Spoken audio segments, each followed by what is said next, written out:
నిజామాబాద్ జిల్లా కేంద్రంలోని 35వ డివిజన్లోని విఠలేశ్వర మందిరంలో డివిజన్ సభలో మీడియా సమావేశంలో మాజీ కౌన్సిలర్ కోనేరు సాయికుమార్ మాట్లాడుతూ రాష్ట్రంలోని కాంగ్రెస్ ప్రభుత్వం రాష్ట్ర ముఖ్యమంత్రి యనమల రేవంత్ రెడ్డి నాయకత్వంలో రాష్ట్రంలో గ్యారంటీల అమలుకు శ్రీకారం చుట్టిందని, మహిళలకు ఫ్రీ బస్, 200 యూనిట్ల కరెంటు ఫ్రీ, 500 రూపాయలకే సబ్సిడీ సిలిండర్ను, రాజు ఆరోగ్యశ్రీ కింద 10 లక్షల రూపాయల వరకు ఒకేసారి 2 లక్షల రుణమాఫీని అమలు చేయడం జరిగిందని, రాష్ట్రాన్ని గుల్ల చేసిపోయిన టీఆర్ఎస్ పార్టీ చేసి పోయిన లక్షలాది రూపాయల అప్పును దానిని వడ్డీ కాంగ్రెస్ ప్రభుత్వం భరిస్తూ ప్రజలకు అందించడం నిన్నటి నుండి రాష్ట్ర వ్యాప్తంగా నిరుపేదలకు రేషన్ కార్డు లేని వారికి దరఖాస్తులు, ఇంటి స్థలం ఉండి తట్టుకోవడానికి ఇందిరమ్మ ఇండ్లను దరఖాస్తులను, ఇండ్లు లేని నిరుపేదలకు స్థలాల కోసం దరఖాస్తులను, అదేవిధంగా వ్యవసాయ భూమి లేని నిరుపేద కుటుంబాలకు 12,000 చొప్పున గ్రామ సభల ద్వారా, వార్డు డివిజన్ల సభల ద్వారా ఈ నెల 20-24 తారీఖు వరకు తీసుకోవడం జరుగుతుందని, పథకాల అమలుకు శ్రీకారం చుట్టబోతున్నామని, తమ వంతు కర్తవ్యాన్ని నిర్వర్తించడం జరిగిందన్నారు.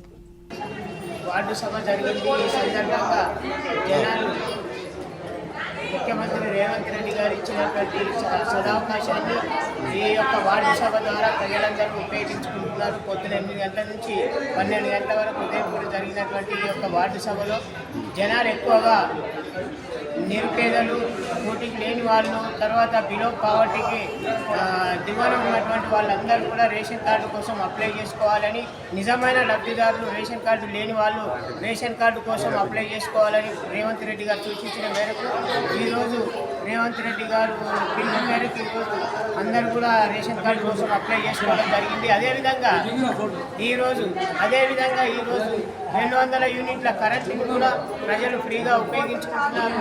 అదేవిధంగా ఫ్రీ బస్సు ప్రయాణాన్ని ఉపయోగించుకుంటున్నారు. అది కాకుండా ఈరోజు ప్రజలందరూ కూడా ముఖ్యంగా రేషన్ కార్డు ఒకటే కాదు, తర్వాత ఇందిరమ్మ ఇల్లు, నిరుపేదలు జీవించడానికి ఇబ్బంది పడుతున్నటువంటి వాళ్ళు, ఇవాళ స్థలం లేనటువంటి వాళ్ళందరూ కూడా ఇళ్ల స్థలం కోసం, ఇందిరమ్మ ప్లాట్ల కోసం దరఖాస్తు చేసుకోవాలని సందర్భంగా సూచిస్తున్నాము.